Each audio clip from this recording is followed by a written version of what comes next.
Bon, bien, bonjour tout le monde. J'espère que vous allez bien. Donc, aujourd'hui, bien sûr, on va parler des évaluations. Donc, des évaluations en ligne, entre autres, qu'on peut faire avec nos étudiants. Et j'ai eu certaines demandes que je vais couvrir et je vous encourage justement d'aller sur notre page de la DGT pour pouvoir suivre les conversations qui vont se dérouler. Donc, pour l'accéder, je vais vous les présenter. Stéphanie vous les a présentés ce matin, mais j'ai peur que certaines personnes n'auraient pas été présentes ce matin, donc je vais le refaire juste pour m'assurer que tout le monde puisse être sur la même longueur d'onde. Donc, si je reviens ici directement et je vais sur le site de l'Université de Moncton, donc le www.umoncton.ca, vous allez pouvoir, à cet endroit ici, aller sur Personnel, Moncton. Donc, on rentre tout simplement comme à l'habituel, comme si vous allez pour votre courriel, donc Personnel, Moncton.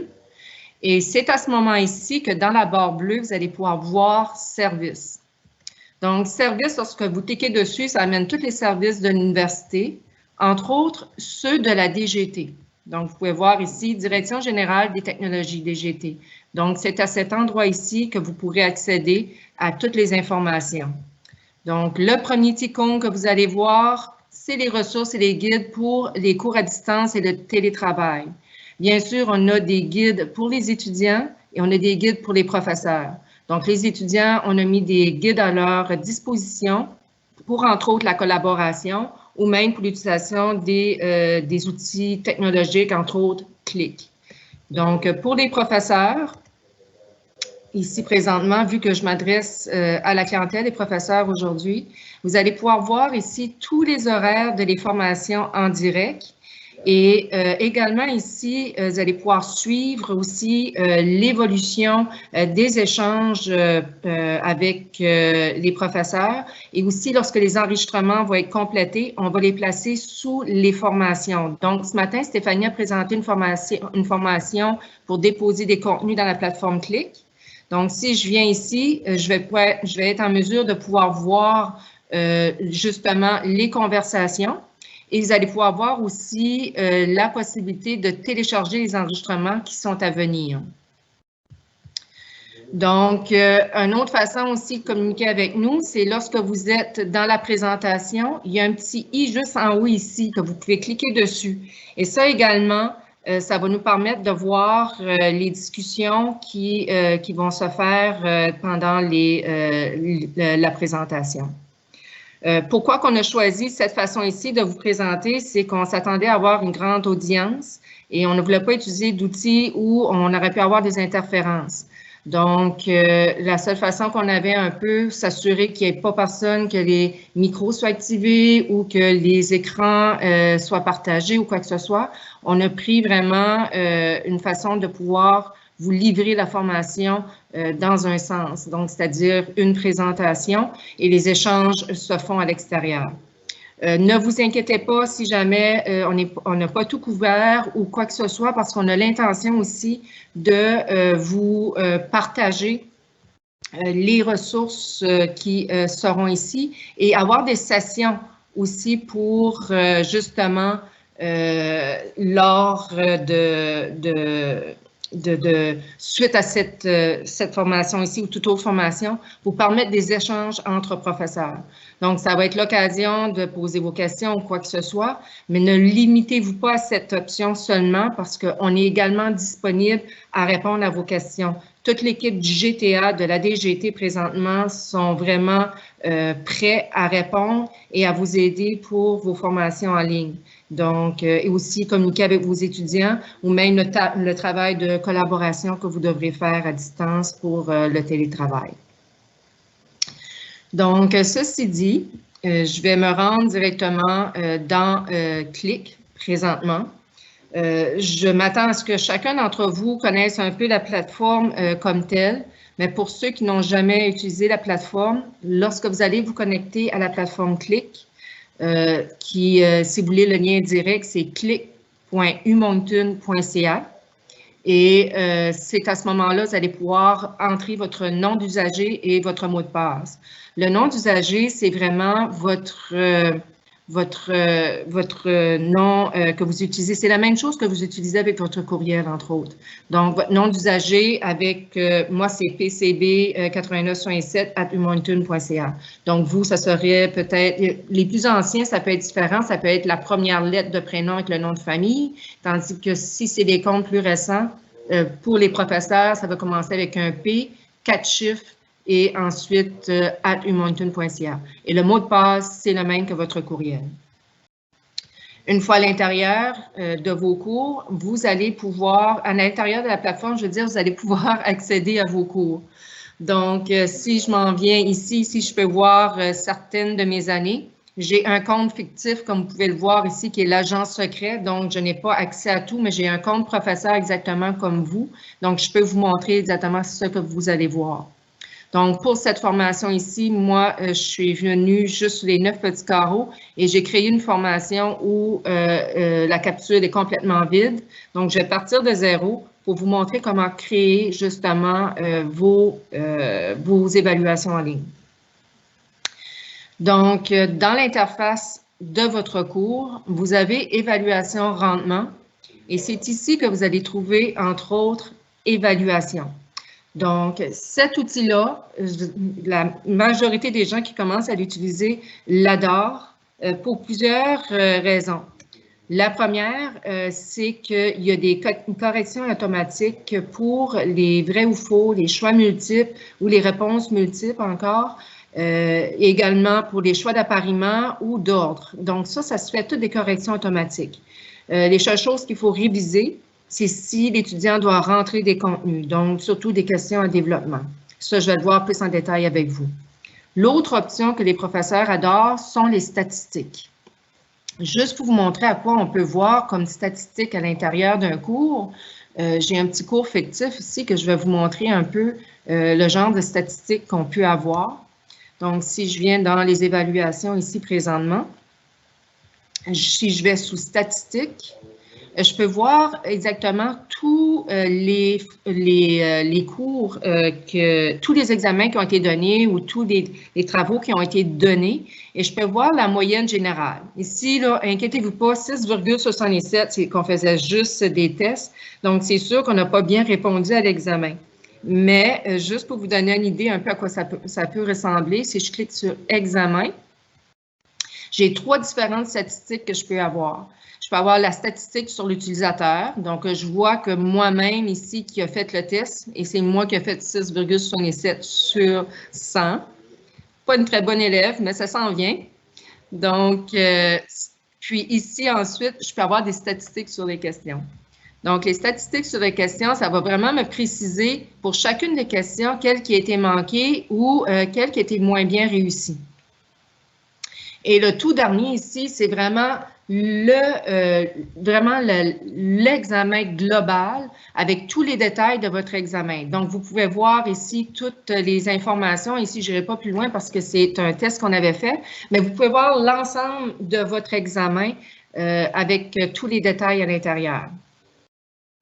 Donc, je vais revenir dans mon compte directement pour mon cours que j'ai créé pour les formations pour les professeurs. Et je vais partir de zéro pour créer la première évaluation.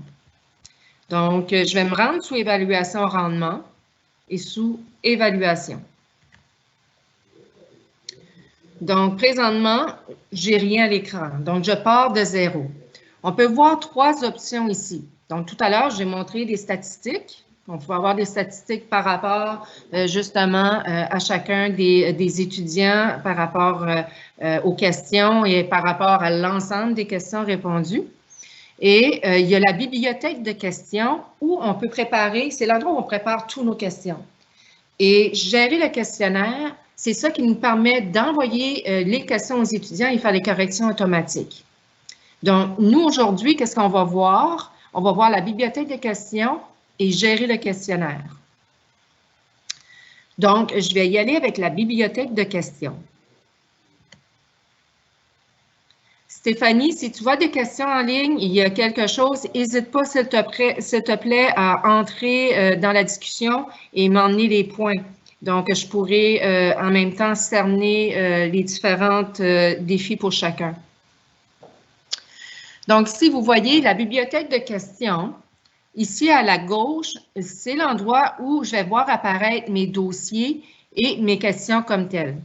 Donc, si j'arrive ici et je me prépare une première section, c'est vraiment comme des dossiers comme qu'on voit dans Internet, par exemple, l'explorateur de fichiers. Donc, lorsqu'on va dedans, on peut créer des sections comme telles. Donc, ici, qu'on appelle les dossiers, ici, on appelle ça des sections. Fait que je vais faire ma première section. Et ici, je vais appeler examen mi-session, disons. Ça pourrait être, entre autres, ça pourrait être divisé de différentes façons. Ça pourrait dire les questions toutes du module 1, toutes les questions du module 2. Puis, je vais peut-être le présenter de cette façon ici, module 1. Fait que donc, toutes les questions que je peux avoir par rapport au module 1 ou à la semaine 1, je pourrais les rentrer ici. Par la suite, on demande, est-ce que tu veux empêcher les apprenants de voir le titre de la section? Les apprenants n'ont pas besoin de voir ça, fait que je vais le cacher. Ici, on peut rentrer un texte encore. Ça peut être descriptif pour soi-même parce qu'on peut encore le cacher aux étudiants. Et on peut aussi modifier l'ordre des questions dans cette section. Pour le moment, vous n'avez pas à cocher cette option ici. Je vais vous montrer quelque chose un petit peu plus tard. Donc, je vais créer mon premier dossier qui va être mes questions du module 1. Fait que je vais cliquer sur Enregistrer. Donc, vous voyez ici, je peux voir le module 1 et maintenant, à ma gauche, je vois le module 1 également. Si vous commencez des questions directement ici, vous n'êtes pas dans le module 1. Donc, ils vont se situer sous cette section ici. Donc, vous ne pourrez pas vraiment retracer les questions rapidement. Tandis que si vous cliquez sur module 1 ici, vous êtes assuré d'être dans le module 1. Donc, soit que vous cliquez ici, si vous cliquez sur bibliothèque de questions, ça vous ramène à la racine. Si vous cliquez sur le module 1, vous êtes sûr de créer vos questions dans le module 1. Maintenant, les genres de questions qui sont disponibles. Si vous cliquez sur le bouton bleu « Nouvelles », vous allez voir encore les différentes questions. Donc, je vous avais mentionné tout à l'heure les vrais ou faux, les choix multiples. Les choix multiples, c'est qu'il y a seulement une bonne réponse. Les réponses multiples, c'est que plus qu'une bonne réponse qui peuvent être cochées. On a les questions en développement qui sont vraiment les questions où on peut avoir plusieurs paragraphes à l'intérieur. Il y a des questions à court développement, donc c'est une simple question à répondre. Des réponses courtes, c'est vraiment réponses courtes et réponses à compléter se ressemblent. C'est dans l'ensemble, c'est surtout la façon qui vont être programmées de votre côté. Donc, qu'est-ce que c'est? Ça peut être un mot. Donc, disons que vous enseignez un cours de langue et les enfants, excusez-moi, les étudiants doivent compléter, disons, le verbe dans son bon temps. Donc, soit en espagnol, les étudiants doivent rentrer l'information, ils doivent la rentrer exactement de la bonne façon. Ou encore que ce soit un problème mathématique et que ça demande d'entrer la réponse en chiffres. Donc, à ce moment-là, vous pouvez utiliser les réponses courtes. On a aussi certaines façons de pouvoir faire des corrections automatiques pour les réponses courtes, mais j'encourage quand même la révision. Donc, questions en développement, questions en réponse courte et réponses à compléter.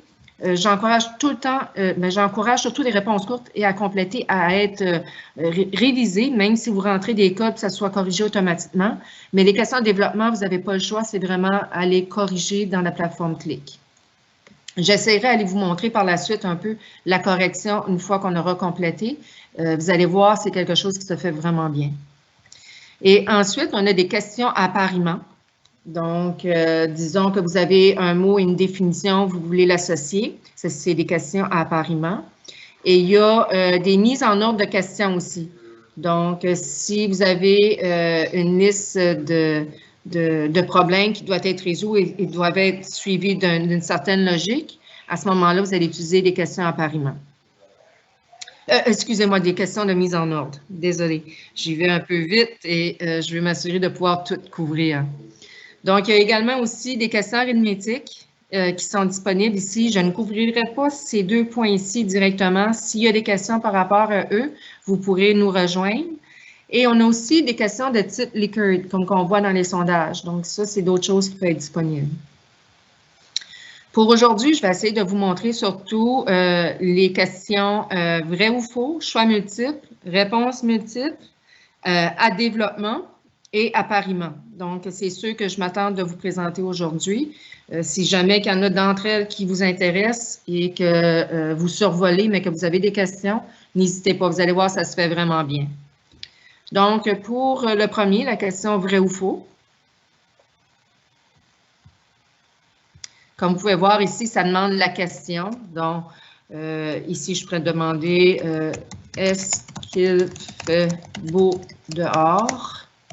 Donc, question anodine, mais tout simplement pour pouvoir vous montrer un peu le genre de question. Et vous pourriez cocher ici la réponse. Aujourd'hui, oui, c'est vrai, il fait beau, mais il fait peut-être pas tout le temps beau. Donc, la réponse n'est pas vraiment parfaite. Mais en tout cas, pour cette façon ici, vous le montrez. Donc, la réponse serait vraie. Vous pourriez par la suite dire enregistrer et nouveau. Et vous resteriez ici dans les questions vrai ou faux. Et vous pourriez rentrer votre prochaine question. Donc, le drapeau canadien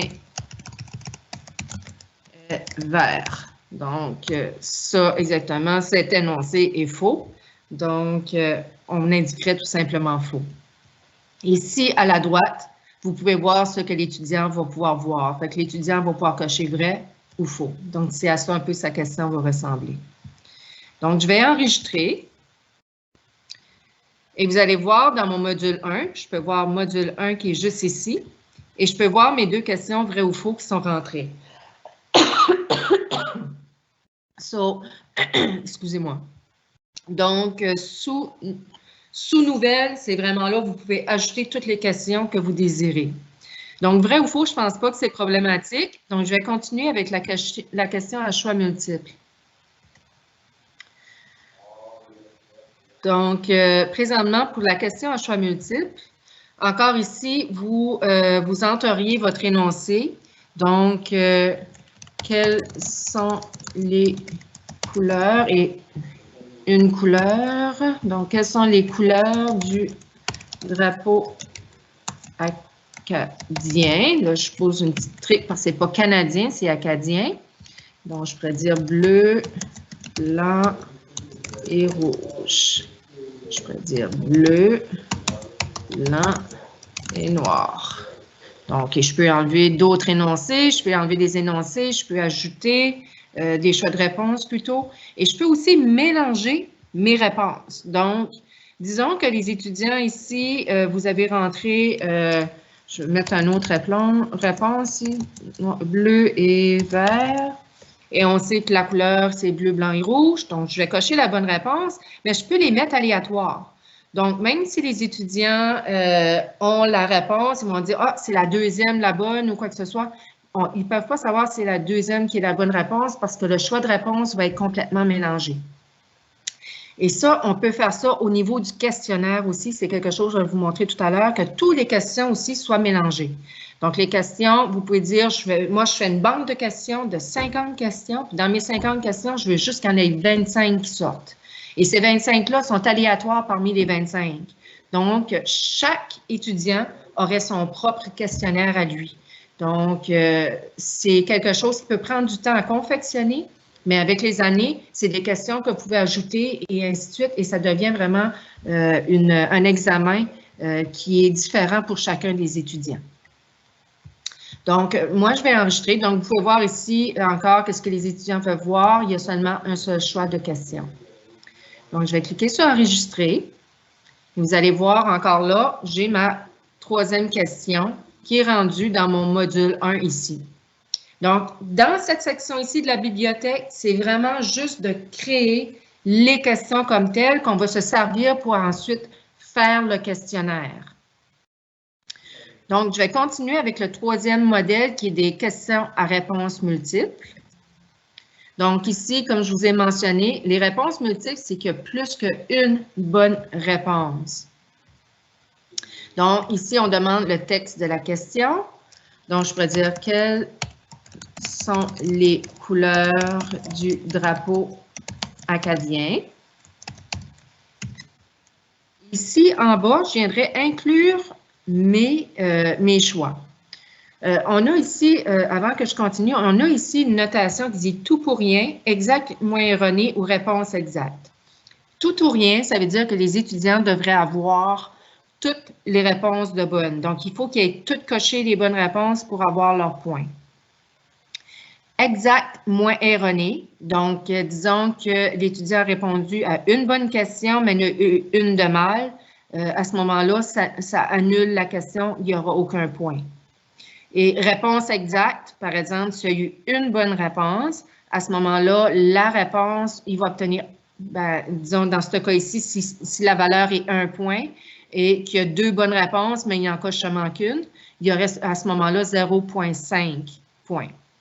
Donc, moi, je vais marquer tout ou rien. Je vais le laisser de cette façon ici. Et je vais attribuer aussi aléatoirement les options parce que je ne veux pas que les options soient les mêmes pour tous les étudiants. Fait qu'ici, je vais rentrer bleu.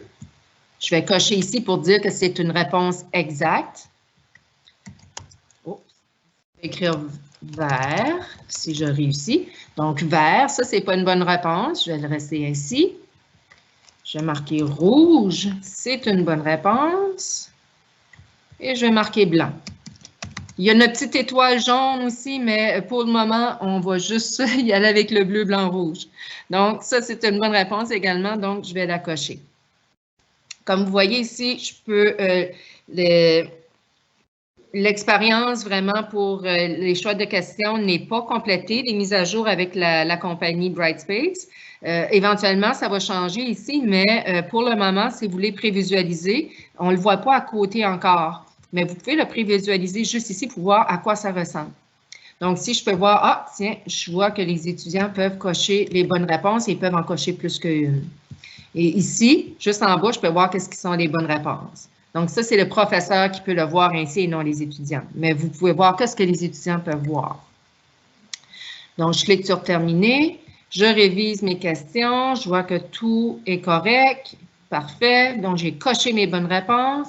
Je peux enregistrer et en faire un nouveau, mais pour ce cas ici, j'en fais simplement un pour le présenter. Je vais cliquer sur Enregistrer. Donc, présentement, j'ai ma 4e question dans mon module qui est entrée. Avant d'aller plus loin, j'ai quelque chose que je suis en train de réfléchir derrière. Il y a tellement de choses qui me passent par la tête cette semaine.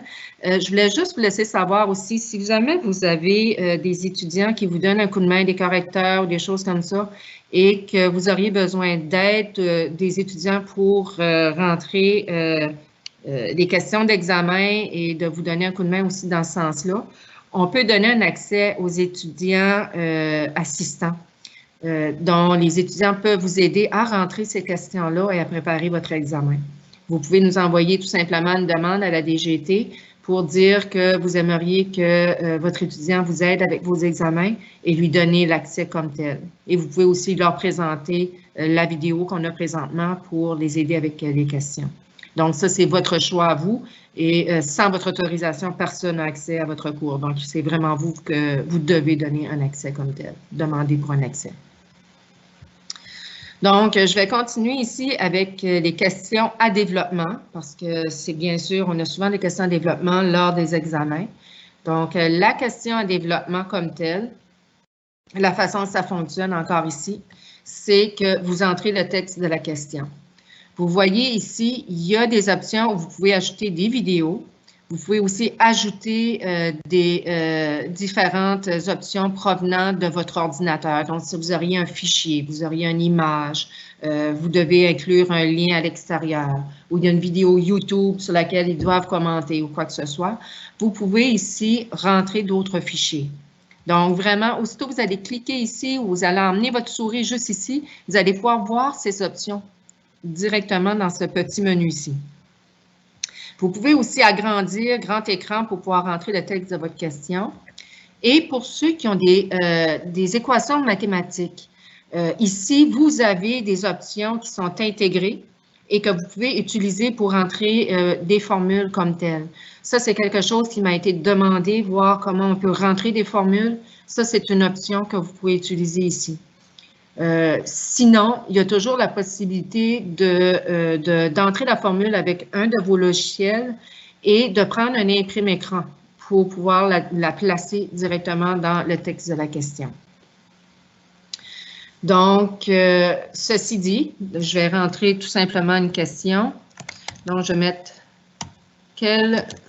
une fierté. Donc, c'est quelles sont vos fiertés acadiennes? Donc, ici, encore là, je pourrais juste placer pour le bienfait juste une image. Je vais aller voir sur mon ordinateur si j'ai quelque chose. Donc, je vais parcourir. Et je vais aller voir ici. Ah, j'ai une image. Je vais la chercher. Je vais la téléverser. Ici, on demande le texte du lien. Donc, ça va être comme un lien qui va être placé. Fait qu'ici, je pourrais placer, par exemple, consulter l'image ci-joint. Et le texte de remplacement, je pourrais dire image de la fierté acadienne. Donc, présentement, on peut même donner une largeur et une hauteur ou on peut tout simplement verrouiller. Donc, ici, on peut voir à quoi ça ressemble. Donc, je peux voir l'image, je la trouve un peu grande. Je pourrais dire que je la mets 400 ou plutôt largeur, donc 600 par 400 peut-être. On va essayer ceci. Je vais rafraîchir ma prévisualisation. Et là, je vois que mon image est un petit peu plus petite. Donc, je vais dire OK, c'est parfait, inclure. Donc, fait qu'ici, vous pouvez voir, l'étudiant va voir ici la question en texte, il va voir l'image et vous pouvez ici voir ce que l'étudiant peut rentrer comme texte. Donc, l'étudiant ici pourrait rentrer sa réponse. Donc, c'est un peu ça à quoi ça ressemble pour lui. Vous pouvez aussi activer l'éditeur HTML pour l'étudiant. Qu'est-ce que l'éditeur HTML? C'est entre autres une façon que l'étudiant peut rentrer soit une vidéo, insérer des images lui aussi, insérer des symboles ou quoi que ce soit, et surtout pour son texte, c'est-à-dire de faire du bold, du soulignement ou quoi que ce soit. C'est à votre propre discrétion. Souvent, l'éditeur HTML n'est juste pas activé et vous pouvez quand même le travailler de cette façon-là. Il y a également des options dans la nouvelle expérience que vous pouvez retrouver juste ici à côté, dont vous pouvez ajouter des rétroactions, des indices, descriptions courtes, des clics de correction, des tailles personnalisées de champ ou le champ initial. Je vous dirais, ce n'est pas vraiment nécessaire de rentrer dans cette section ici. Vraiment, juste rentrer ici l'information par rapport à la question de développement va être suffisant. C'est juste à savoir si vous voulez permettre ou non les étudiants à utiliser l'éditeur HTML ou pas. Donc, ici, je vais enregistrer. Et voilà, je suis rendue avec ma 5e question. Donc, ici, on peut voir, j'ai des questions de type vrai ou faux. J'ai des choix à choix multiples, réponses multiples et développement. Juste un petit à côté, vous voyez ici, j'ai fait module 1.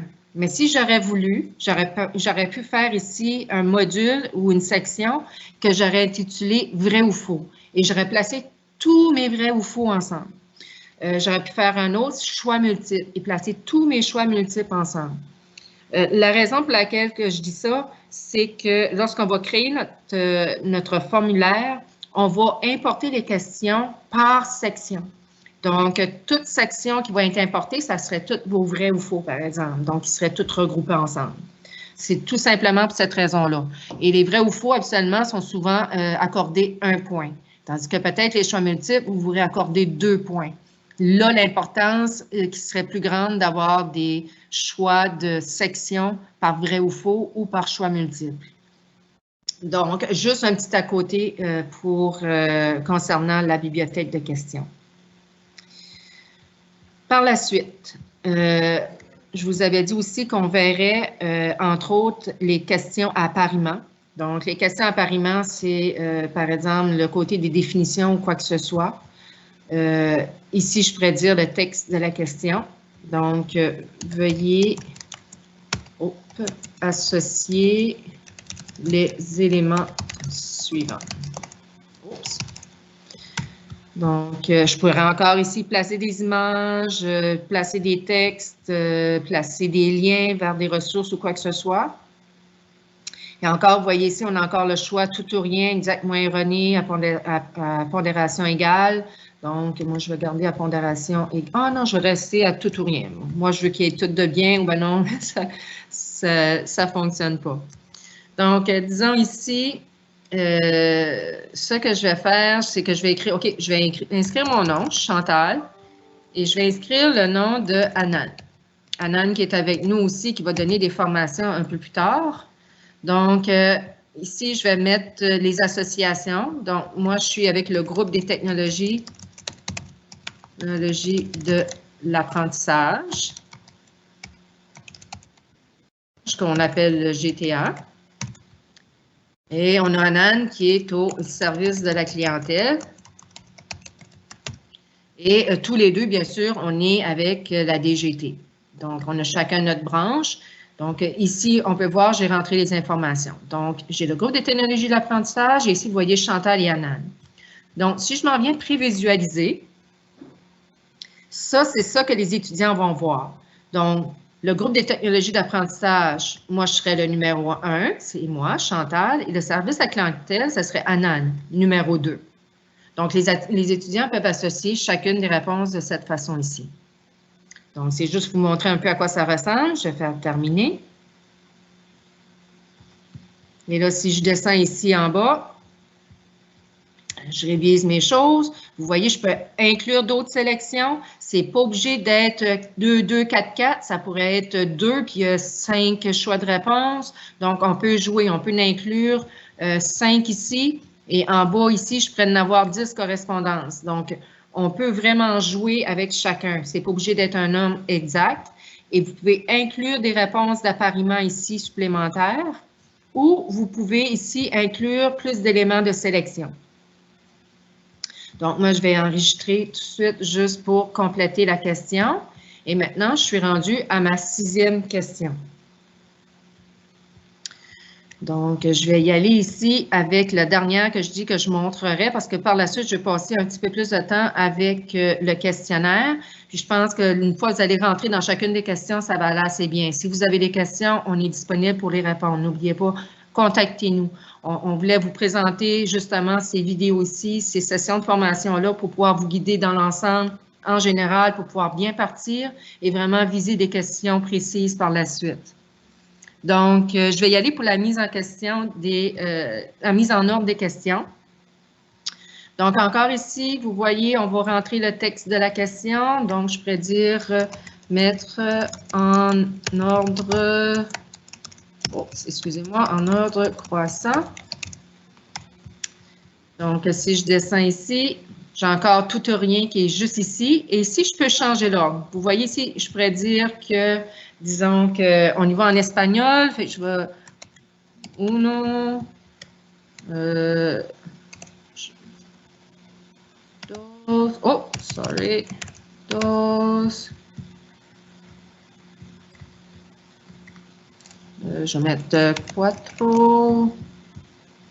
Ici, je vais mettre nueve. Donc, ici, ils sont déjà en ordre croissant. Par contre, lorsque les étudiants, eux, vont le voir, automatiquement, ça va être aléatoire. Donc, ils ne seront pas dans le même ordre comme qu'on le voit là. Donc, si je vais prévisualiser à quoi ça ressemble, ici, je peux voir tous les éléments qui sont là. Donc, je vois, lui, ça serait le deuxième, lui, ça serait le premier, lui, ça serait le dernier, et voilà, lui serait le troisième. Donc, les étudiants pourraient répondre de cette façon ici pour placer en ordre croissant. Donc, je vais terminer ici. Et je vais enregistrer ma question pour compléter justement le choix de réponse qu'on voit ici à l'écran. Donc, j'ai 7 questions dans le module 1. Présentement, je vais aller voir s'il n'y a pas des questions par rapport à ceci. Donc, je vais venir voir un petit peu dans le clavardoir Stéphanie, est-ce que tu vois des questions quelque part? Est-ce que tout va bien de votre côté?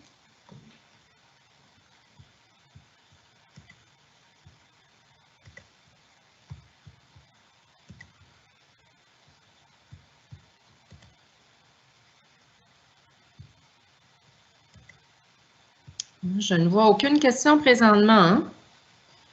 Stéphanie, s'il y a des questions qui rentrent, n'hésite pas à me faire signe et on pourra les adresser. Donc, je vais retourner ici dans la formation des professeurs. Disons que j'ai complété l'ensemble de mes formations.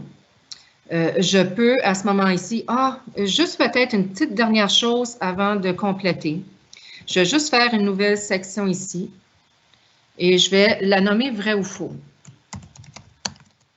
Je vais vous expliquer qu'est-ce que je vais faire. Je vais empêcher de voir les étudiants de voir le titre de la section. Oups. Et vous voyez, j'ai placé mon dossier vrai ou faux ici. Mais ce n'est pas là que je voulais vraiment le placer. Je vais le placer sous la bibliothèque de questions. Donc, je peux m'en venir ici et je le vois qui est juste ici. Fait que je peux le cocher et m'en venir ici et dire déplacer. À ce moment ici, je veux le déplacer à la racine de la collection. Fait que je vais cliquer dessus.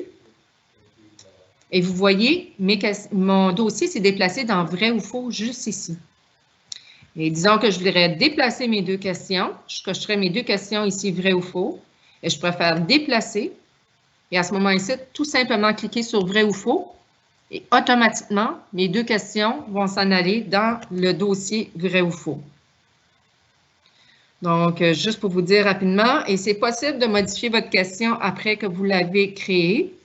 Par contre, assurez-vous qu'elles sont prêtes avant l'examen parce que pendant l'examen, modifier une question, ça devient complexe. Donc, c'est préférable de vous assurer que votre examen est parfait avant, que vos questions sont toutes révisées. Et par la suite, par contre, s'il y a des questions que vous voulez éliminer de vos examens, on peut le faire. Donc, vous pourrez nous contacter au moment opportun. Si vous voyez qu'après l'examen, il y a eu des difficultés par rapport à une question ou quoi que ce soit, on peut vous aider et on vous accompagnera au moment opportun. Donc, maintenant, moi, j'ai terminé mes questions. Donc, je vais cliquer ici sur le bouton bleu à droite qui dit « Modification des questions terminées ». Ça va me ramener vraiment dans l'interface telle qu'on voyait tout à l'heure. Donc, vous voyez, j'ai ma bibliothèque de questions. Si je reclique sur celui-ci, je vais retourner dans la même section. Mais par défaut, on m'emmène où est gérer le questionnaire. C'est ici qu'on va vraiment créer le pont avec l'étudiant. C'est-à-dire, on va créer le formulaire qui va pouvoir rejoindre l'étudiant et on va ajouter dans le formulaire les questions qu'on veut qu'ils soient disponibles aux étudiants également. Donc, moi, je vais y aller ici avec le bouton bleu « Nouveau ».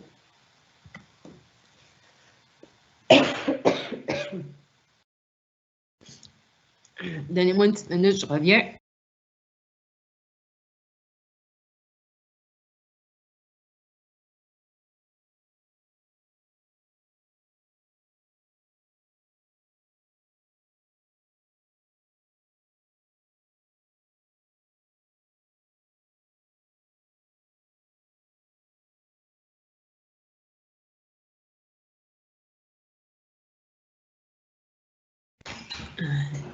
Excusez-moi, je suis de retour. Présentement, dans le questionnaire, la première chose qui va vous être demandée, c'est d'entrer un nom.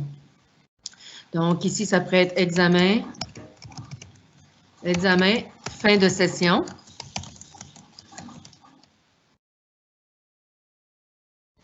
Et automatiquement, ici, on peut voir que le questionnaire est vide. On ne mettra pas les questions immédiatement. Je vais plutôt vous montrer avant comment rentrer des descriptions pour vos étudiants et vous montrer un peu à quoi ça va ressembler aussi par la suite. Donc, je vais activer ici la description. Donc, si on a des informations à fournir aux étudiants, donc ici, je vais juste mettre comme important. Juste vous montrer un peu qu'est-ce que ça va ressembler parce que par la suite, je vais vous montrer les autres éléments. Chantal? Oui, Stéphanie, vas-y, ma belle. J'ai une question sur le forum de Xavier Robichaud. Il demande si tu vas montrer comment minuter les évaluations. Oui, exactement. C'est là que je m'en vais présentement, Stéphanie. Parfait. Juste pour vous dire, on va passer à travers l'onglet restrictions ici et également appréciation. Donc, ça va vous donner une petite idée là, c'est sous restriction qu'on va pouvoir donner des délais et ainsi de suite. Donc, je vais y revenir dans pas long. Merci, Steph. Donc, ici, important, je vais juste le mettre en gros. Je veux que ça soit bien vu. Je vais peut-être aussi le centrer. Donc, je vais centrer mon élément. Je veux le mettre en rouge. Je ne veux pas qu'il le manque. Donc, je le mets en rouge. J'enregistre. Je peux aussi grossir ma taille de point. Donc, c'est un peu comme si vous étiez avec un document Word et que vous entrez de l'information à l'intérieur. Et il y a également l'introduction ici que je veux activer. Donc, je veux dire, veuillez lire attentivement. Donc, 3 petits points encore ici. Et celui-là, je vais le mettre dans une couleur différente. Je vais le mettre en bleu peut-être ou en purple. Donc, on peut mettre de la couleur comme vous pouvez le voir. On peut ajouter encore des images à l'intérieur. Vous pouvez aller chercher vos images sur votre poste de travail ou si c'est un URL, vous pouvez aller le chercher également. Donc, ça va tout s'ajouter ici à l'intérieur. Donc, ce que je vous montre présentement, c'est sous l'onglet « Propriétés ». On va revenir pour le questionnaire. Je vais juste m'assurer qu'on gère le questionnaire avant et par la suite, on va rajouter des questions. Donc, sous l'onglet « Restrictions », c'est ici qu'on va pouvoir activer le questionnaire aux étudiants. Par défaut, le questionnaire est masqué à tous les utilisateurs. Donc, il n'y a personne qui peut l'accéder lorsque vous le préparez. Donc, il n'y a pas d'inquiétude à ce propos-là. Si vous attendez des choses derrière moi, c'est qu'on est moi et mon conjoint, on est tous les deux en télétravail et il nous arrive toutes sortes de petites choses présentement. Donc, ça se peut qu'il y ait des bruits derrière. Donc, présentement, si vous voulez l'afficher à vos étudiants, vous activeriez tout simplement en décochant cette option ici. Présentement, pour la date d'échéance, c'est un peu comme Stéphanie parlait à un moment donné, on a une date d'échéance, une date de début, une date de fin.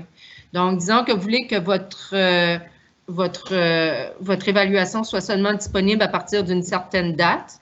Vous pourriez dire, par exemple, ici, moi, je veux seulement que ce soit disponible à partir du 3 avril, à partir disons, de 10 h ou de 8 h le matin. Et il y a une date de fin qui est le 3 avril aussi, et c'est à partir de 11 h. Je donne 3 heures à mes étudiants. Donc, à partir de 11 h, c'est la date de fin. Il y aura aussi la possibilité d'une date d'échéance. La date d'échéance, la date de fin, c'est que les étudiants ne peuvent plus l'accéder après cette date-là. La date d'échéance, ça va tout simplement indiquer comme de quoi l'examen, l'étudiant le soumis en retard. Donc, vous pourrez voir que l'étudiant, par contre, rentre à l'intérieur en retard. Mais s'il y a une date de fin, l'étudiant ne pourra pas l'accéder. Donc, automatiquement ici, il y a également la possibilité, juste un petit peu plus bas, d'imposer un délai. Donc, ici, vous voyez présentement, on a un délai de 2 heures. Donc, ici, je dirais un délai de 3 heures, ça serait 180 minutes.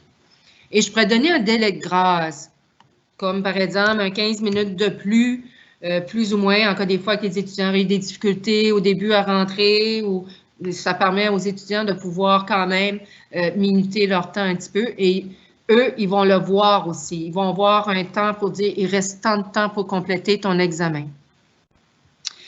Donc, ici, on dit après le délai de grâce, marquer la tentative comme ayant dépassé le temps imparti et permettre à l'étudiant de continuer de travailler. Donc, ça va indiquer comme l'étudiant dépassé le temps, mais il peut continuer à travailler et le soumettre. Il y a ici empêcher l'étudiant d'apporter d'autres modifications. Donc, aussitôt qu'il dépasse le délai de grâce de 15 minutes, il ne peut plus apporter d'autres modifications. Il peut tout simplement le mettre. Il ne peut plus rien faire. Et la dernière option, c'est de permettre à l'apprenant de continuer de travailler, mais automatiquement une note de 0 après une échéance prolongée. Donc, moi, je crois que ce serait plutôt une de ces deux ici que vous devriez utiliser, soit empêcher l'étudiant d'apporter d'autres modifications ou de continuer de travailler, mais avec un délai qui est inscrit comme de quoi qu'il a été en retard dans la remise de son examen. Ici, en bas ici, l'accès spécial. La SASA m'a demandé de vous parler un peu des accès spéciaux, surtout pour les étudiants qui ont un certain besoin spéciaux, c'est-à-dire d'avoir accès avant ou plus longtemps à un examen, par exemple. Donc, vous avez ici deux options qui dit offrir à l'utilisateur la possibilité d'accès spécial au questionnaire, puis offrir uniquement à l'utilisateur ayant l'accès spécial la possibilité de prendre connaissance de ce questionnaire. Présentement, c'est que les étudiants vont pouvoir, en même temps que les autres étudiants, accéder à l'examen. Habituellement, c'est qu'ils vont donner soit 1 heure, 1h30 de plus à l'étudiant pour pouvoir compléter son examen. Donc, tout ce qu'il suffit de faire, c'est de cliquer sur le bouton « Inclure les utilisateurs dans Accès spéciaux ». Oups, j'ai une erreur. Le champ comprend une période entre deux dates invalides. Donc, ici, ma date d'échéance, on m'indique qu'elle n'est pas bonne parce que je ne suis pas dans un bon temps. Donc, ma date d'échéance doit être avant 11 heures. Bien, je vais mettre ma date d'échéance à 11 heures ici, plutôt ma date de fin à 11h30. Je vais enregistrer et fermer. Oh, excusez-moi, je vais plutôt retourner ici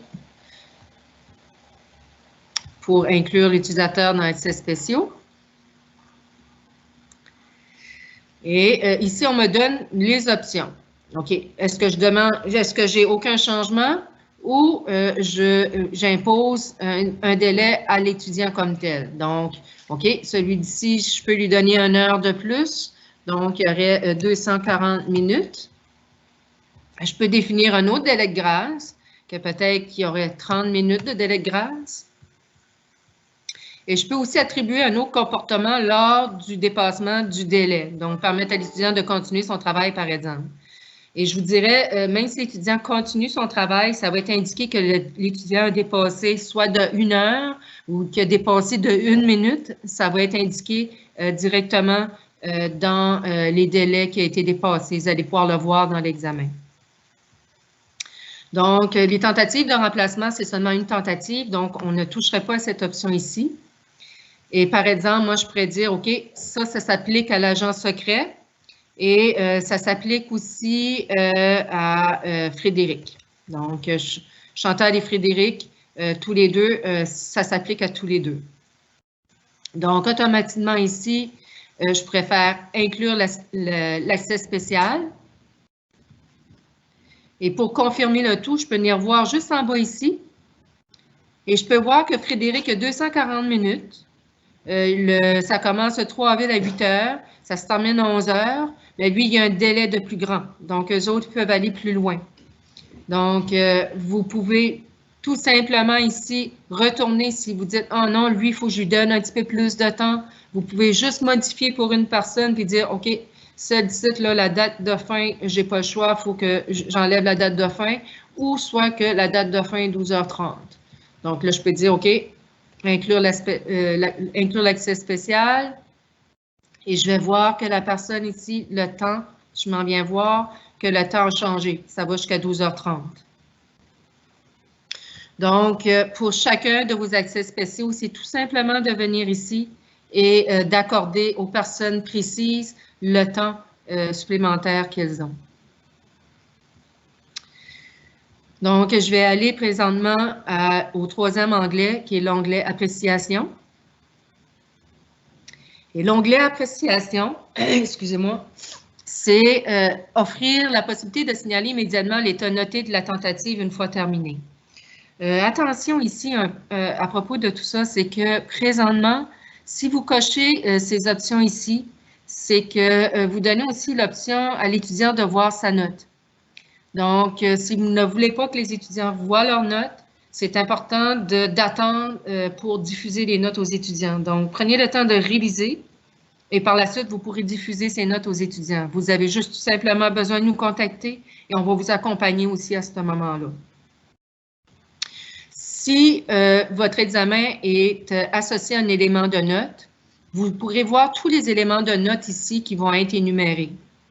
Donc, par exemple, dans vos notes, vous avez les travaux de session, vous avez les travaux de groupe et vous avez l'examen final.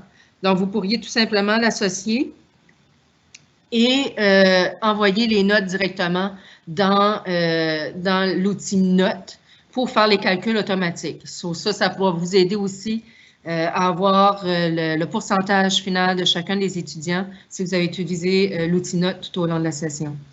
Il est encore possible d'utiliser l'outil Notes. On va vous le présenter aussi la semaine prochaine. Donc, si vous voulez l'utiliser, c'est encore possible. Vous allez voir, c'est vraiment facile d'utilisation aussi, cet outil-là. Donc, ça, c'est les 3 outils que je voulais vous présenter par rapport à ceci que je pense qui était le plus important, les 3 onglets. Et je vais revenir sur propriété parce que là, présentement, on va aller chercher les questions d'examen pour préparer l'examen aux étudiants. Stéphanie, est-ce qu'il y a d'autres questions qui surviennent?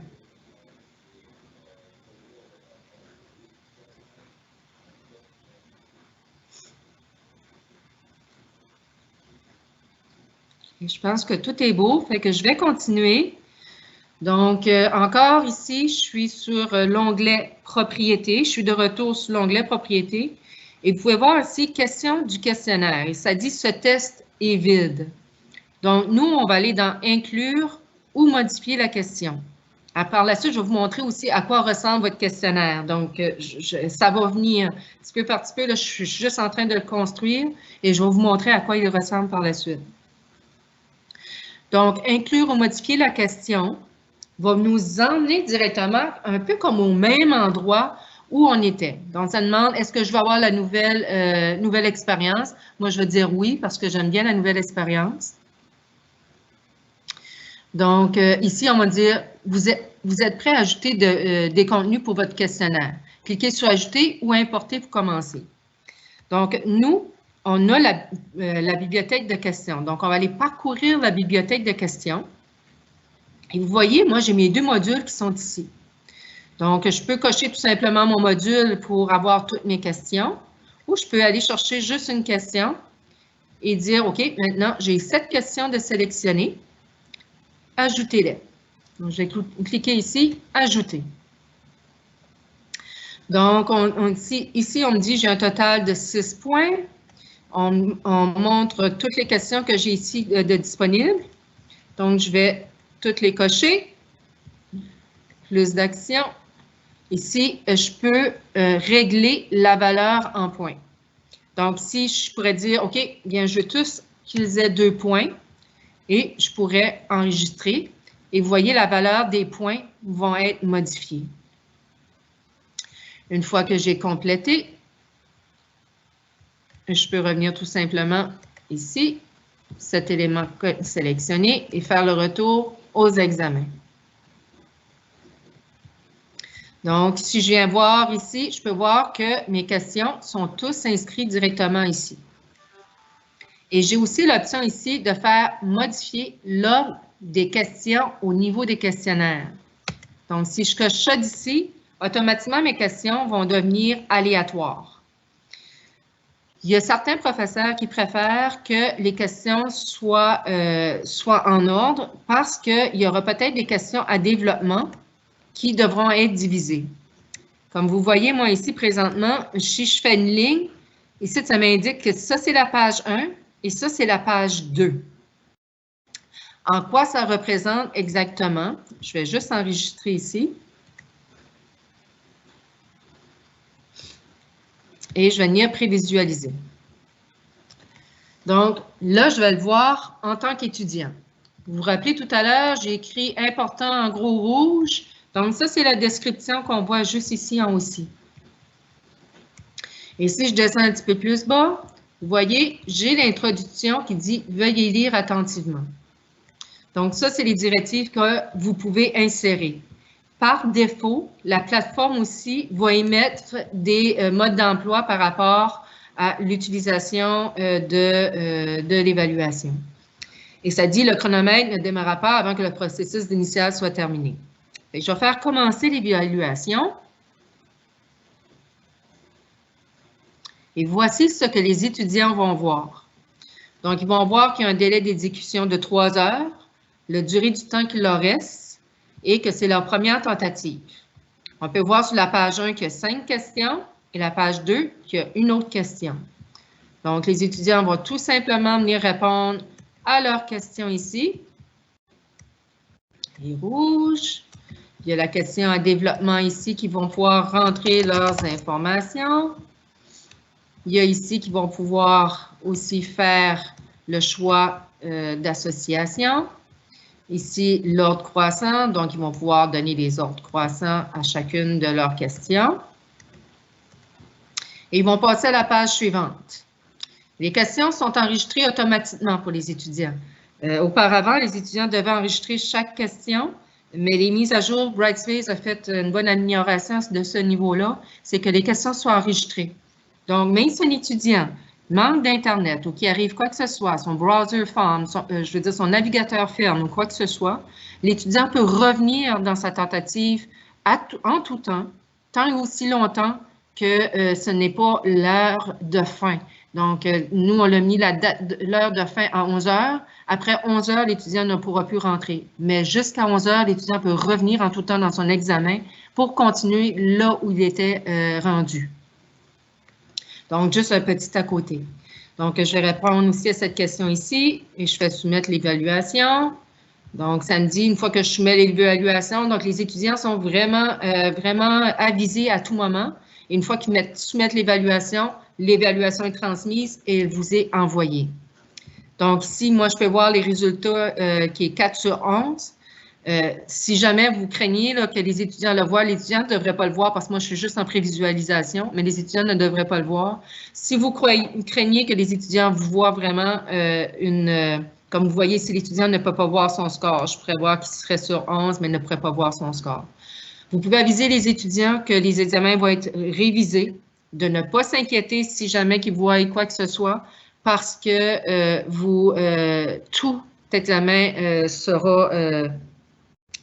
doit être vraiment, vérifié par les enseignants, par les professeurs avant d'être diffusé la note finale. Donc ici, vous pouvez voir, j'ai associé, il n'y a aucun accès qui a été, il y a des accès spéciaux qui ont été accordés et j'ai un œil pour dire que c'est masqué. Tant que l'œil est masqué, les étudiants ne peuvent pas l'accéder. Les étudiants ne le voient tout simplement pas dans leur session. Donc, si je vous montre ici, je vais juste aller dans la classe. Ah non, ici, je ne peux pas, c'est vrai, je n'ai pas mon rôle d'administratrice, j'ai un rôle de professeur, donc je ne peux pas aller vraiment plus loin par rapport à ça. Mais les étudiants ne peuvent pas le voir. Donc, pour l'activer, il faut vraiment que vous venez soit ici le rendre visible pour les étudiants, ou soit que vous rentrez ici à l'intérieur et que vous venez sous restriction et que vous décochez masquer pour les utilisateurs. Stéphanie, je pense que je t'ai entendu. Est-ce qu'il y a des questions? Oui. Veux-tu répondre on peut répondre à l'écrit par la suite, mais avec les heures, il y a Jules Quemot qui demande pourquoi on spécifie le nombre de minutes et l'heure de la fin de l'examen. Il semble avoir un potentiel de contradiction entre les deux. Peux-tu répéter, s'il te plaît? Pourquoi on spécifie le nombre de minutes et l'heure de fin de l'examen? Il semble y avoir un potentiel de contradiction entre les deux. C'est pas nécessaire. Vous pouvez là, absolument d'entrer tout simplement une date de début, une date d'échéance. La date d'échéance, je vous dirais, rentrez là parce qu'au moins, vous allez être avisé que l'étudiant soumis en retard. Par contre, les étudiants vont quand même continuer à avoir accès s'il n'y a pas de date de fin. Donc, oui, c'est un peu contradictoire, j'en suis d'accord, mais la date de fin va tout simplement fermer complètement la boîte, tandis que la date d'échéance reste la boîte ouverte. Et l'étudiant peut quand même retourner et compléter l'examen. Il va avoir quand même 3 heures pour faire l'examen, mais à ce moment-là, il va être tout simplement indiqué comme en retard, comme soumis 3 heures plus tard. Parfait.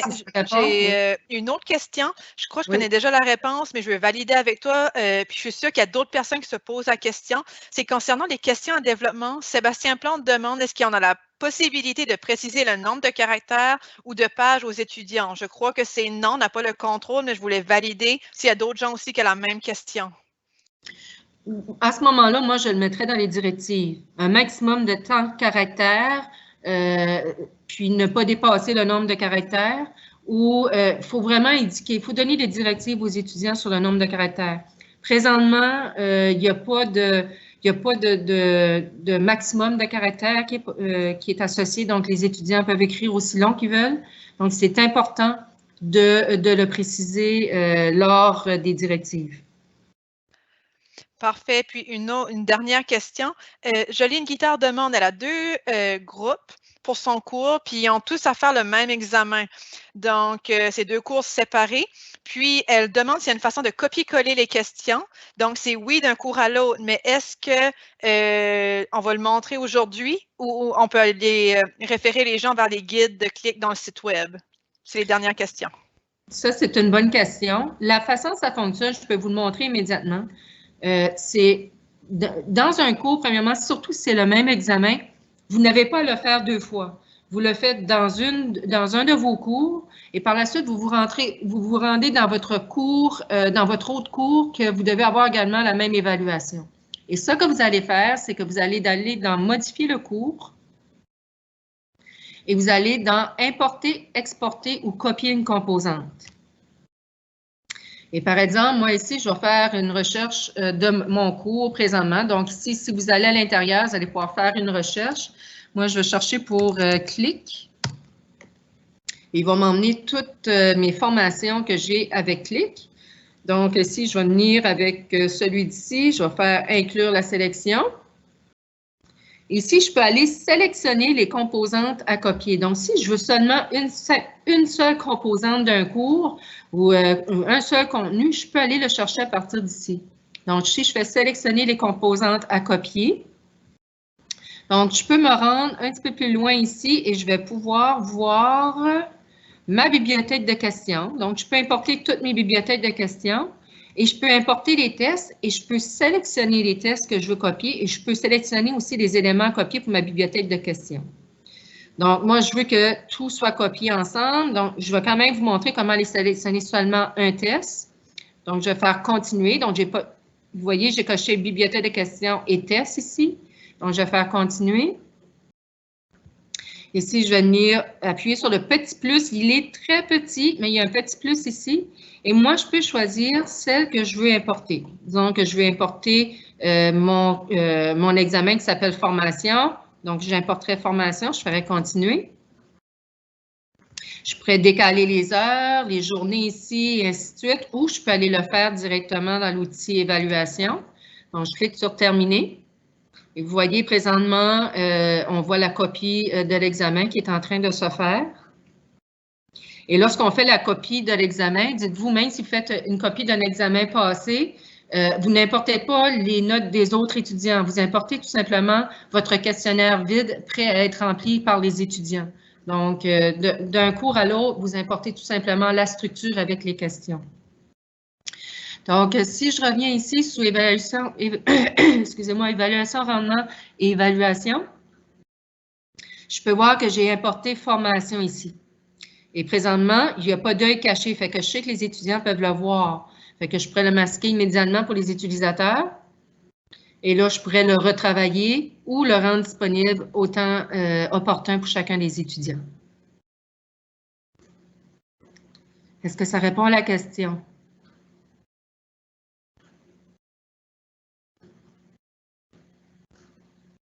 Ou est-ce qu'il y a d'autres questions, Stéphanie?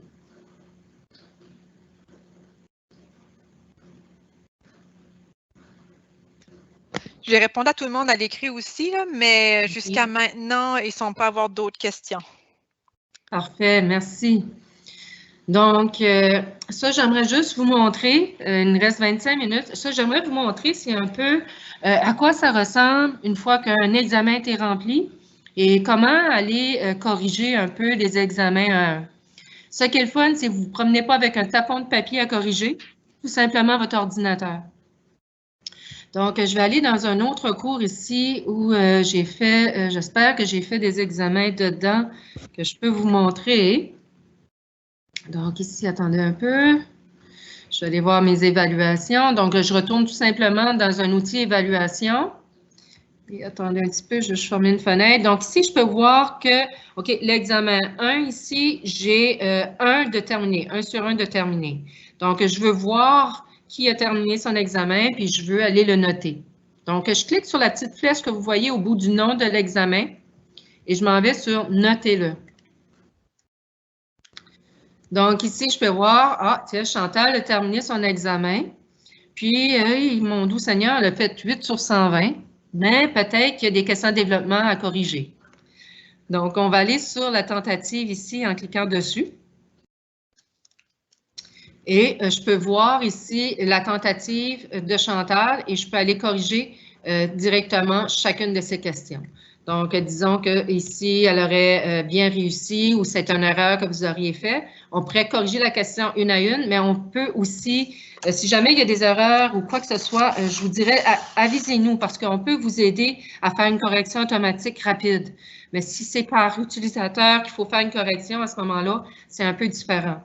Donc, ici, je pourrais noter l'étudiant. Je pourrais lui laisser aussi des rétroactions. Souvent, ben, si c'est l'examen final, on sait que l'étudiant va juste aller voir vraiment plutôt sa note et je ne pense pas qu'il va aller voir chacune de ses rétroactions. Je ne m'attends pas vraiment au point de l'examen de laisser vraiment des observations complètes, mais c'est bon de conserver, par exemple, pour vous, surtout les questions de développement, des notes associées à chacune des réponses et le pourquoi. Donc, si vous le laissez à l'étudiant, vous gardez aussi une trace pour vous dans la plateforme comme telle. Donc, je pourrais passer à travers de chacune des questions et vraiment arriver ici, ajouter, comme là, il n'a pas de texte, donc ça veut dire que l'étudiant n'a pas répondu à la question développement. Donc, c'est sûr qu'il ne sera pas noté, qu'il y aurait 0 dessus. Mais s'il répondrait, par exemple, à la question développement, là, je pourrais y associer les points à travers de tout ça et tout simplement faire mettre à jour. Donc, automatiquement, ici, je pourrais soit passer au prochain étudiant, mais là, j'en ai seulement un. Donc, je pourrais passer à l'étudiant ou je pourrais tout simplement revenir ici et voir la note de l'étudiant. Présentement, la note a déjà été publiée à l'étudiant. Mais si vous voudriez publier les rétroactions et ainsi de suite, vous viendrez tout simplement ici, vous ferez publier la rétroaction. Les utilisateurs recevront la rétroaction de la publication. Vous faites oui, continuez, et c'est envoyé aux utilisateurs. Donc, ça, c'est une des façons de le faire, que vous pouvez faire des corrections. Vous pouvez voir aussi ici des statistiques également par rapport à chacun des étudiants. Donc, d'après les tentatives qu'ils ont fait. Donc, vous pouvez voir la note, l'état quand vous avez publié chacune des choses. Et c'est un peu ici les questions qui sont générales où on peut apporter des modifications à toutes les tentatives après une évaluation. Mais je vous invite vraiment à communiquer avec nous pour obtenir de l'aide à ce point ici si jamais vous devez faire des modifications. Donc, je ne sais pas s'il y a d'autres questions par rapport à ça d'ici, jusqu'à présent. Chantal? Oui. Oui, j'ai d'autres questions. Si tu veux le temps de répondre, j'ai des questions qui est intéressantes. Je crois que d'autres gens pourraient bénéficier. Oui. Donc, peut-on imprimer les examens des étudiants ou doit-on corriger en ligne seulement, surtout pour les questions en développement? C'est préférable de le faire en ligne pour les réponses comme telles. Je vous dirais l'impression, vous allez vous remplir plein de papiers inutiles et lorsque vous allez commencer à corriger avec clic, vous allez trouver ça beaucoup plus facile de le faire de cette façon ici. À moins qu'il y ait certains critères lors de vos corrections que vous devez suivre. Je ne sais pas si on peut préciser par rapport à ça, s'il y a des éléments que vous devez tenir en considération pour que je ne serais pas au courant. À ce moment-là, je pourrais peut-être voir à d'autres possibilités. Puis Chantal, j'ai 2 questions. C'est pratiquement la même question, mais c'est relié au plagiat. Donc, c'est comment réduire le potentiel de plagiat pour un examen qui va prendre plusieurs heures. Puis j'ai une autre question qui est reliée un peu à ça, mais c'est que les gens peuvent faire des captures d'écran. Donc, on se demande comment on peut limiter ça. Quelles sont les mesures à prendre dans un examen d'Enclic? Je vous dirais, ça, c'est sûr et certain que oui, il y a des possibilités par rapport à tout ça. Ça, on ne s'en cachera pas. Il y a des outils qui existent présentement pour le plagiat, mais nous, on ne l'a pas présentement d'associer avec notre plateforme. C'est surtout sur une question de coût. Mais si on aurait su que ça serait arrivé, probablement, on aurait peut-être voir la possibilité de trouver des fonds par rapport à ça. Mais présentement, oui, c'est sûr que prendre un imprime écran, c'est possible. Il y a par contre, lorsque vous faites votre questionnaire, lorsque vous gérez le questionnaire, à l'intérieur, il y a la possibilité d'empêcher le clic de droit.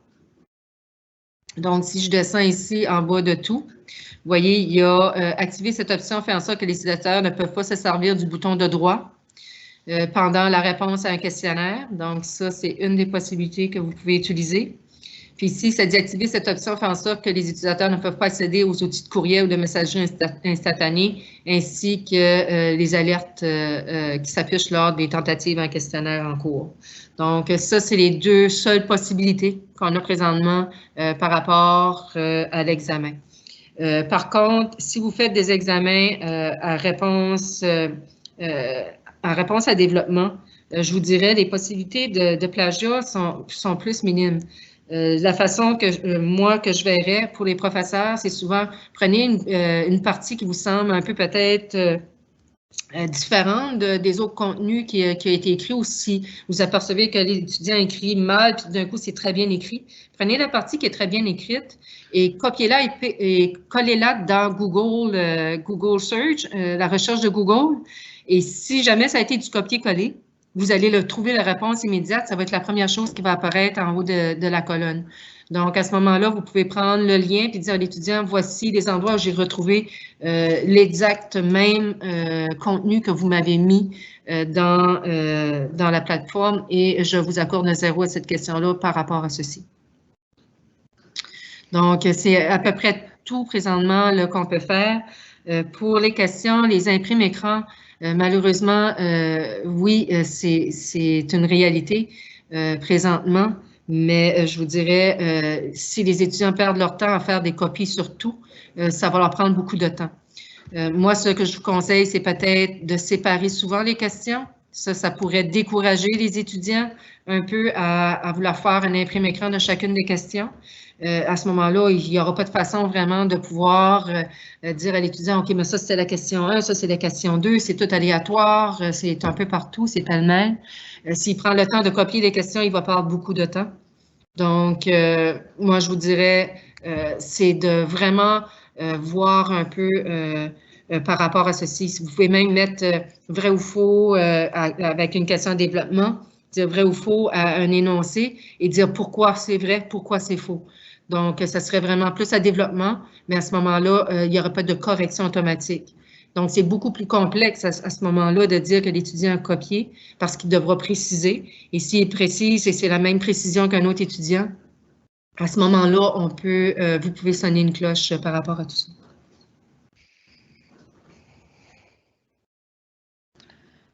Parfait, Chantal. Je me demandais, est-ce que tu as d'autres, il reste environ 15 minutes avant la fin de la séance, donc le live va couper, mais je me demandais, est-ce que tu as du temps pour répondre à d'autres questions? Tu avais d'autres contenus à couvrir?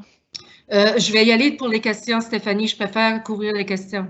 Parfait. Donc, j'ai des questions qui se relient au hasard, des questions donc, par rapport à la banque. Donc, on a une demande. Est-ce possible que Chantal pourrait nous montrer comment parmi une banque de questions, de choisir 5 questions parmi 10?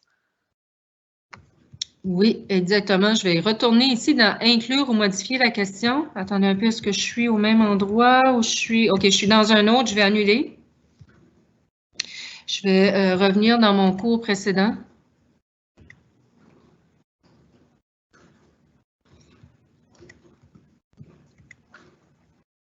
sera pas bien long. Donc, si je reviens ici avec examen fin de session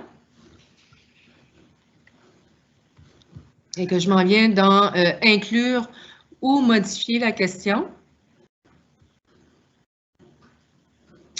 Et si je veux juste retourner avec je vais fermer ma nouvelle expérience parce que ici, je n'ai pas vu vraiment l'option à travers laquelle on peut disposer. Fait que je vais juste dire une fonction que j'utilise me manque et je vais juste indiquer ici manque le nombre de questions à choisir. Donc, je vais faire terminer parce que c'est bon d'envoyer des rétroactions à la compagnie si vous voyez qu'il y a des choses qui manquent parce que les autres vont faire les ajouts par la suite. Donc, moi, je reviens à mon ancienne expérience. Donc, je vais juste faire modification des questions terminées. Attendez un peu. Je vais retourner à l'intérieur. Inclure et modifier la question. OK. Donc, lorsque je viens ici, je fais importer à partir de la bibliothèque de questions. Donc, ici, on va me dire, OK, quelles questions tu veux importer? Si je les ai déjà importées, ils vont m'indiquer comme de quoi je les ai déjà importées. Vous voyez, comme ici, ça m'indique déjà importé. So, je pourrais venir ici voir, OK, est-ce que mes webinaires, questions de webinaire ont déjà été importées? Donc, non. Fait que je vais importer ces questions ici. Je vais faire ajouter. Et, bon, je m'aperçois que j'ai plus mes options. Donnez-moi une petite minute.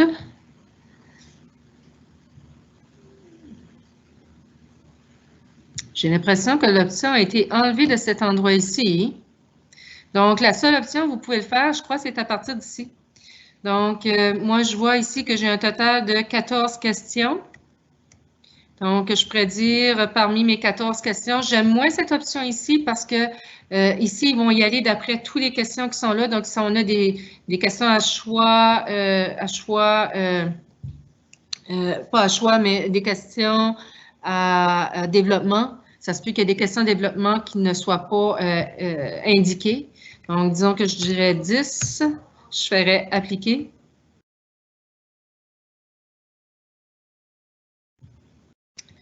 Et voilà. Et là, ça me dit encore 14, mais j'en vois que 10. Donc, j'ai seulement 10 questions qui ont été ajoutées. Pour cette question-là, Stéphanie, là, je vais revenir parce que je m'aperçois qu'il manque quelque chose et je ne sais pas si c'est une des dernières mises à jour qu'on a eues ce mois-ci, mais l'option de dire d'en avoir seulement 25 sur 50 a de l'air avoir disparu. Donc, je vais vous revenir avec ça. C'est sûr qu'on va avoir une autre session et je vais vous indiquer comment le faire à ce moment-là. Travaillez vos questions présentement, préparez votre questionnaire et attendez pour importer vos questions. Je vais vous revenir. Est-ce qu'il y a d'autres questions, Stéphanie? Oui, il y en a quelques-unes. Ici, c'est une professeure qui demande, j'ai un très gros groupe d'étudiants, c'est environ 60 et 100 étudiants. Est-ce qu'il est possible de corriger une question en développement pour tous les étudiants à la fois ou il faut cliquer vraiment sur chaque copie d'examen par étudiant? Non, on peut copier, vous pouvez corriger une question à la fois, ça c'est possible. Je vais retourner dans le cours. Et là, il me faudrait comme plus d'étudiants. Je vais peut-être essayer de voir si je n'ai pas un autre avec plus de réponses à l'intérieur. Attendez un peu. Je vais essayer celui-ci.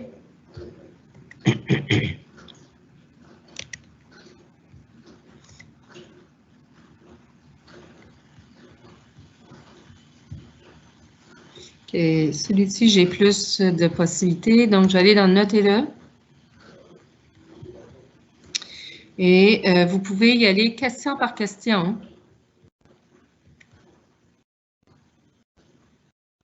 Attendez un peu. C'est rendu, c'est moi qui ne se retrouve plus. Donnez-moi une minute.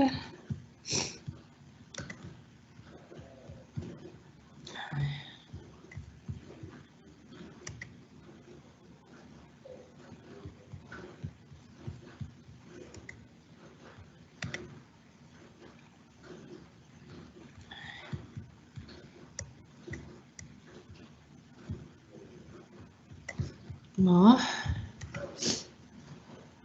C'est une autre question que je vais vous revenir parce que présentement, je ne sais pas pourquoi, j'ai plusieurs options que je ne retrouve plus. Donc, si vous me permettez, ça va être une autre question. Je vais vous revenir par la suite, mais vous pouvez, c'est sûr et certain qu'on peut le corriger question par question. Fait que vous allez avoir une autre session pour les évaluations, ça va venir.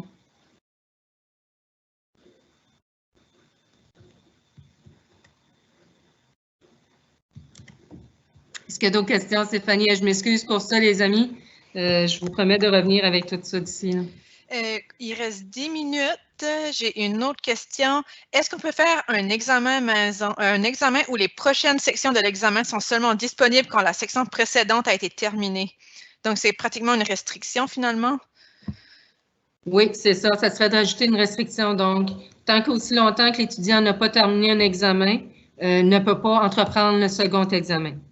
Donc, ça serait vraiment faire des restrictions avec tout ça. Si vous avez ce besoin-là, contactez-nous et on va répondre directement à ce besoin. Je révise rapidement s'il y en a d'autres questions. Oui. Ici, c'était juste un commentaire avec un point d'interrogation, mais c'était distribution aléatoire des questions pour chaque utilisateur. Fait, je crois que ça revient un peu à ce que tu viens de faire. Oui, oui. Ça, là, je vais vous revenir parce qu'il y a une mise à jour ce mois-ci, puis je m'aperçois qu'il y a beaucoup de changements. Puis j'aurais probablement dû avoir été vérifié avant, mais j'ai été pris par surprise un peu. Donc, je vais vous revenir.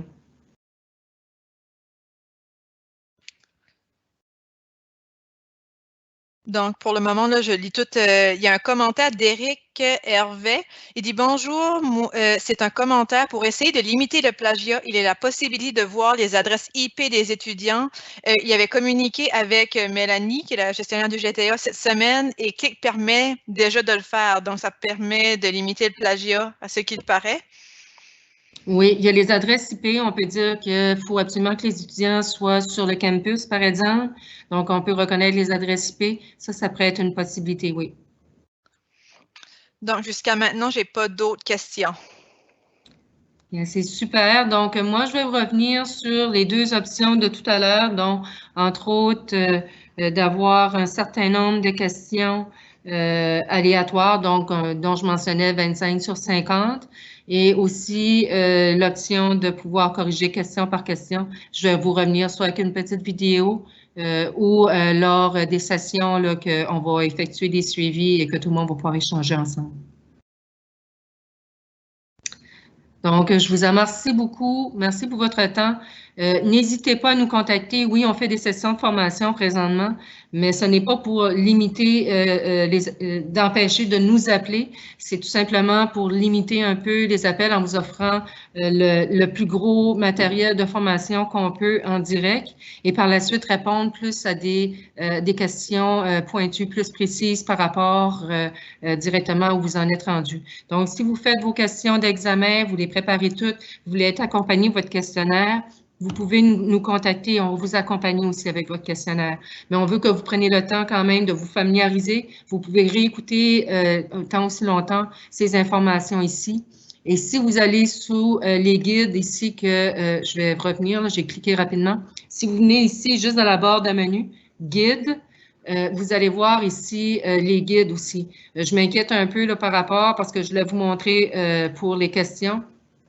Donc, si vous venez ici, évaluation, vous allez voir pour la bibliothèque de questions, les vrais et faux, les choix multiples.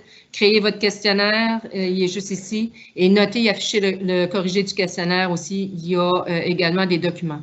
Les vidéos ne sont pas encore prêtes et bien sûr, mais on aura des nouvelles vidéos pour les accompagner dès que nous pourrons les ajouter.